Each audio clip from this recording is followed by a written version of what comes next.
ഓണാഘോഷം ഗംഭീരമാക്കി തിരുവനന്തപുരം കോർപ്പറേഷൻ. നഗരസഭാ അങ്കണത്തിൽ സംഘടിപ്പിച്ച ആഘോഷത്തിന് മേയർ വി രാജേഷ് നേതൃത്വം നൽകി. ആടിയും പാടിയും ഓണാഘോഷം കൗൺസിലർമാരും നഗരസഭാ ജീവനക്കാരും ഗംഭീരമാക്കി. BJP തലസ്ഥാന ജില്ലയിൽ ഭരണം പിടിച്ചതിന് ശേഷമുള്ള ആദ്യ ഓണമാണ്. അത് ഗംഭീരമാക്കുകയാണ് നഗരസഭയും ഭരണസഭയും ഒപ്പം മേയർ വി രാജേഷും. രാജേഷേട്ടാ, ഭരണം പിടിച്ചതിന് ശേഷമുള്ള ആദ്യ ഓണമാണ്. എന്തൊക്കെയാണ് നഗരസഭയിൽ കാത്തുവെച്ചിരിക്കുന്നത്? കാണുന്നില്ലേ, മുഴുവൻ ജീവനക്കാരും കൗൺസിലർമാരും ഒക്കെ തന്നെ കുടുംബാംഗങ്ങളോടൊപ്പം വന്ന് മുൻ കൗൺസിലർമാർ ഇതിൽ നിൽക്കുന്നതൊക്കെ മുൻ കൗൺസിലർമാരാണ്. ഇവരൊക്കെ സമരം ചെയ്തുകൊണ്ട് കൂടിയാണ് ഈ ഭരണം കിട്ടിയത്. അപ്പൊ അവരുൾപ്പെടെ വന്നിട്ട് ഓണാഘോഷത്തിൽ പങ്കാളിയാവുകയാണ്.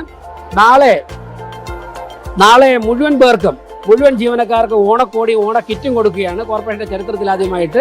അത് കോർപ്പറേഷന്റെ ഫണ്ടിൽ നിന്ന് ഒരു പോലും എടുത്തിട്ടില്ല. ഇപ്പൊ എല്ലാവരും ഒരുമിച്ച് ഓണം ആഘോഷിക്കുകയാണ്. തീർച്ചയായിട്ടും തിരുവനന്തപുരം കോർപ്പറേഷന്റെ മുന്നോട്ടുള്ള പ്രവർത്തനത്തിന് മുതൽക്കൂട്ടാവും. എല്ലാവർക്കും, എല്ലാ മലയാളികൾക്കും ഓണം ആശംസിക്കുന്നു. ഒരുപാട് വിശേഷങ്ങൾ കാത്തുവെച്ചിട്ടുണ്ട് നഗരസഭയ്ക്ക് ഈ ഓണത്തിന്റെ ഭാഗം. തീർച്ചയായിട്ടും മുന്നോട്ടുള്ള പ്രവർത്തനത്തിന് മുതൽക്കൂട്ടാകും ഈ ഓണാഘോഷം. തിരുവനന്തപുരം നഗരസഭയുടെ ചരിത്രത്തിൽ ആദ്യമായാണ് ഇത്ര വലിയ ഓണാഘോഷം നടക്കുന്നത്. നഗരസഭാ ഭരണത്തിൽ BJP അധികാരത്തിലേറിയതിനു ശേഷമുള്ള ആദ്യ ഓണം കളറാക്കിയിരിക്കുകയാണ് മേയർ വി രാജേഷും കൂട്ടരും. അത്തപ്പൂക്കളവും പാട്ടും ഡാൻസും ഒക്കെയായി ജീവനക്കാരും കൗൺസിലർമാരും ഓണലഹരിയിൽ. വിവിധ മത്സരങ്ങളും ആഘോഷത്തിന് മാറ്റുകൂട്ടി. ജീവനക്കാർക്കും സഹപ്രവർത്തകർക്കും ഒപ്പം മേയറും കൂട്ടരും ഓണത്തിന്റെ പഴമയിലേക്ക് പോയി.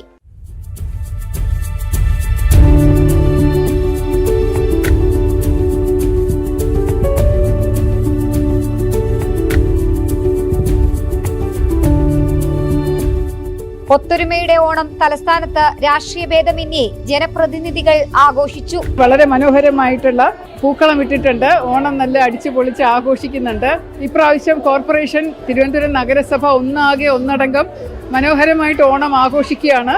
എല്ലാവർക്കും ഓണാശംസകൾ. ശരിക്കും ഒത്തൊരുമയുടെ തന്നെ ഓണമാണ്. എല്ലാവരും ഒരുമിച്ച് നിന്നുകൊണ്ട് ഇപ്രാവശ്യം നഗരസഭയിലെ ഓണം പുതുമയോടുകൂടി ആഘോഷിക്കുന്നു. നഗരസഭയുടെ അകത്തളങ്ങളിൽ ഇത്തരമൊരു ഓണക്കാഴ്ച ആദ്യമെന്ന് മുതിർന്ന കൗൺസിലർമാരും സാക്ഷ്യപ്പെടുത്തുന്നു. ഇത്തവണത്തെ ഓണാഘോഷം നിങ്ങൾ കാണുന്നുണ്ട്. കാരണം ഓരോ ഇവിടെയുള്ള ഓരോ ഉദ്യോഗാർത്ഥികളും, ഓരോ ജോലിക്കാരും അവർ മറന്ന് ആഘോഷിക്കണം. ആടുന്നവരുണ്ട്, പാടുന്നവരുണ്ട്, ഊഞ്ഞാലാടുന്നവരുണ്ട്. രാവിലെ തന്നെ 8 മണിക്ക് വന്ന് അത്തപ്പൂക്കളം ഇട്ടതിന് ശേഷം എല്ലാവരും, കാരണം മനസ്സ് നിറഞ്ഞുള്ള ഒരു ഓണമാണ് അവരെല്ലാവരും ആഘോഷിക്കുന്നത്. എല്ലാ വർഷവും ഓണം ആഘോഷിച്ചിരുന്നു. പക്ഷേ ഇപ്പോൾ കാണുന്നത് മറന്ന് എല്ലാവരും ഒത്തുചേർന്നുള്ള ഒരു ഓണമാണ് ഇപ്രാവശ്യം കാണുന്നത്. വർഷത്തിലെ എല്ലാ ദിവസവും നഗരസഭയ്ക്കായി ജോലിയെടുക്കുന്നവർക്കും ഇത് ആഘോഷത്തിന്റെ മണിക്കൂറുകളായിരുന്നു.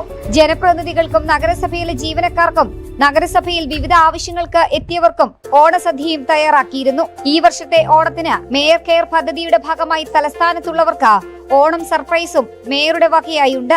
ജനം, തിരുവനന്തപുരം.